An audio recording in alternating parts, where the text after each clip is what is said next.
દરેક લોકો સુધી લોક કલ્યાણકારી યોજનાઓનો લાભ પહોંચાડીને 100% લક્ષ્યાંકને હાંસલ કરનારા ધ્યેય મંત્ર સાથે વિકસિત ભારત સંકલ્પ યાત્રા રાપર તાલુકાના સણવા ગામ પહોંચતા ગ્રામજનોએ સંકલ્પ રથનું ઉષ્માભેર સ્વાગત કર્યું હતું। ગ્રામજનોની હાજરી વચ્ચે અગ્રણીઓએ જણાવ્યું હતું કે જિલ્લા વહીવટી તંત્ર વિકસિત ભારત સંકલ્પ યાત્રા થકી કેન્દ્ર રાજ્ય સરકારની પ્રત્યેક જન કલ્યાણકારી યોજનાકીય માહિતી અને લાભો જિલ્લાના ઘર ઘર સુધી પહોંચાડીને ગ્રામીણ વિકાસને સુનિશ્ચિત કરવાની દિશામાં સુદૃઢ પ્રયાસો કરી રહ્યું છે। ત્યારે નાગરિકો પણ આ જાણકારી અન્ય નાગરિકો સુધી પહોંચાડીને આ અભિયાનને સાર્થક બનાવે। આ વેળાએ સૌએ વર્ષ 2047 સુધી વિકસિત અને આત્મનિર્ભર ભારતની સંકલ્પનાને સાકાર કરવા માટેની સામૂહિક શપથ લીધા હતા।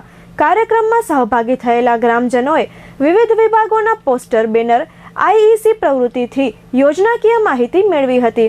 આ પ્રસંગે મેરી કહાની મેરી જુબાની થીમ હેઠળ લાભાર્થીઓએ પોતાની સફળ વાર્તા પ્રસ્તુત કરી હતી।